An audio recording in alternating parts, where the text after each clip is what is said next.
Minta nasihatnya kepada suami saya. Kalau dia salah, dia tidak mau minta maaf. Saya nasihati kepada suami dan istri ya. Dua-duanya perlu dinasihati. Bahwasanya kehidupan rumah tangga tidak luput dari namanya salah. Tidak ada yang sempurna. Suami tidak sempurna, istri juga tidak sempurna. Masing-masing punya ego. Dan dua-duanya ya dianjurkan untuk berbuat yang terbaik kepada pasangannya. Kalau suami ingin menjadi terbaik di sisi Allah, jadilah terbaik bagi istrinya. Kalau dia mudah maafkan orang lain, maka istrinya lebih utama untuk dia maafkan. Kalau dia mau mendengar cerita orang lain, maka dia lebih utama untuk mendengar cerita istrinya. Kalau dia ingin membuat orang lain tertawa, istrinya lebih utama untuk dia membuat tertawa istrinya. Semua yang dia lakukan yang utama adalah terhadap apa? Istrinya. Dan ini sabda Nabi SAW, khairukum li ahlihi. Sebaik-baik kalian yang terbaik bagi istrinya. Ya. Sebaliknya juga demikian, istri kalau ingin menjadi istri yang terbaik, maka jadilah yang terbaik bagi suaminya. Tatkala Nabi SAW bertemu dengan seorang wanita, Nabi berkata, "Adatu ba'alin anti." Kau punya suami enggak? Kata dia, "Iya." "Apa yang kau lakukan dengannya?" "La alubihi illa ma ajistu anhu." Saya selalu berbuat yang terbaik maksimal mungkin kepada suamiku kecuali yang tidak aku mampu. Kata Nabi, "Unduri aina anti minhu fa innahu jannatuki wa naruki." Lihatlah bagaimana kau di hati suamimu, sungguhnya suami itu surgamu atau neraka. Maka saya katakan wanita yang terbaik adalah wanita yang juga yang terbaik bagi apa? Suaminya. Maka seorang berusaha menjadi terbaik bagi pasangannya. Nah, kalau seorang bersalah, maka hendaknya dia mudah untuk mengakui kesalahan. Contohnya wanita kalau bersalah, Rasulullah SAW sebutkan di antara ciri-ciri wanita penghuni surga, "Ala ukhbirukum binisaikum min ahlil jannah." Maukah aku kabarkan kepada kalian tentang istri-istri kalian yang masuk surga? Di antara sifat mereka kata Nabi SAW, al-a'ud, yaitu wanita yang selalu kembali kepada suaminya.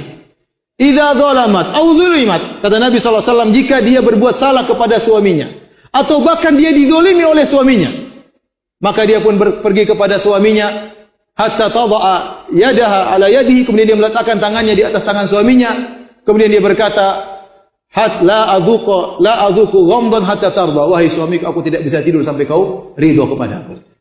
Ini sifat wanita penghuni surga. Dia ingin menyelesaikan masalah rumah tangga. Apakah yang salah dia atau yang salah suaminya? Yang penting masalah cepat apa? Cepat selesai. Betapa banyak wanita ya, tatkala timbul masalah rumah tangga, egonya naik.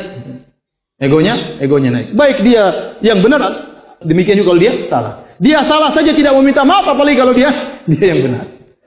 Demikian juga lelaki.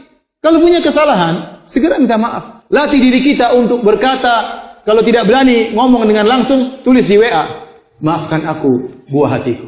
Latihan, ya akhi, apa susahnya kita bilang, "Maafkan aku"? Terkadang lelaki punya ego. Ya. Mau minta maaf, kayaknya dia nggak mau kalah di hadapan istrinya, maka dia tidak mau minta maaf. Salah ya akhi. Orang yang paling utama anda baik adalah istri Anda.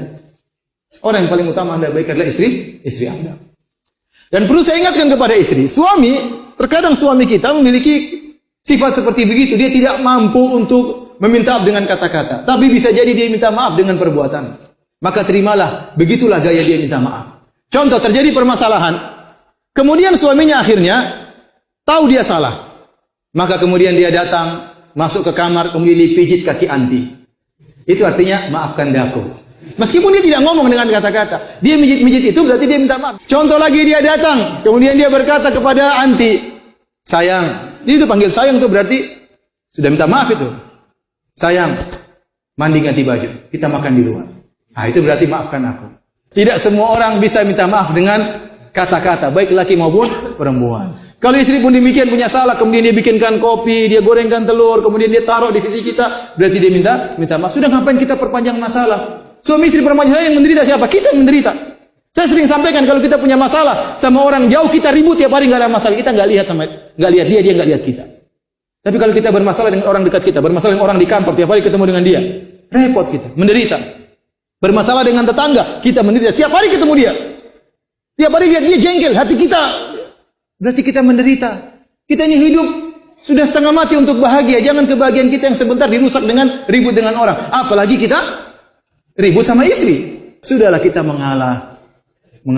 Kalau Nabi SAW berkata kepada dua orang yang bertengkar, kata Nabi SAW, ya, "La yahillu li muslimin an yahjura akhahu fawqa salas." Tidak halal bagi seorang muslim, demikian juga seorang wanita muslimah, untuk memboikot saudaranya lebih dari 3 hari. Yaltaqiyani yu'ridu hadha wa yu'ridu hadha. Mereka bertemu, yang satu ke kanan, satu ke kiri, tidak mau ketemuan.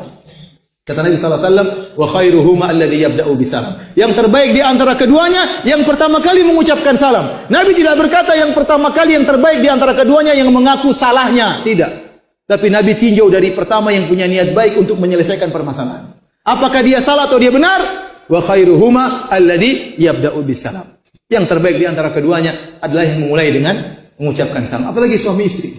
Anda benar atau Anda salah, Andalah yang mulai mengucapkan maafkan aku sayang. Dan Anda harus ingat ya ikhwan, kita ini dalam kehidupan rumah tangga, kalau terjadi permasalahan antara kita dengan istri kita, jadikanlah kita salah satu faktor pencetus pertikaian tersebut. Jangan kita lemparkan seluruh kesalahan kita kepada istri, jangan. Pasti ada faktor, meskipun mungkin 5%, 3%, 10%, ada faktor kita yang menunggu terjadi pertikaian tersebut. Maka tatkala kita menempatkan posisi diri kita termasuk andil dalam terjadi pertikaian tersebut, kita lebih, ego kita semakin kurang.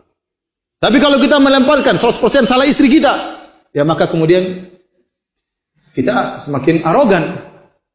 Contoh, istri kita mungkin main Facebookan, kita nggak suka, kita marah-marah. Sebabnya mungkin gara-gara kita nggak pernah kontak dia, kita nggak pernah ngobrol dia, kita nggak pernah bimbing dia. Kemudian dia cari kesibukan Facebook dan macam-macam ya.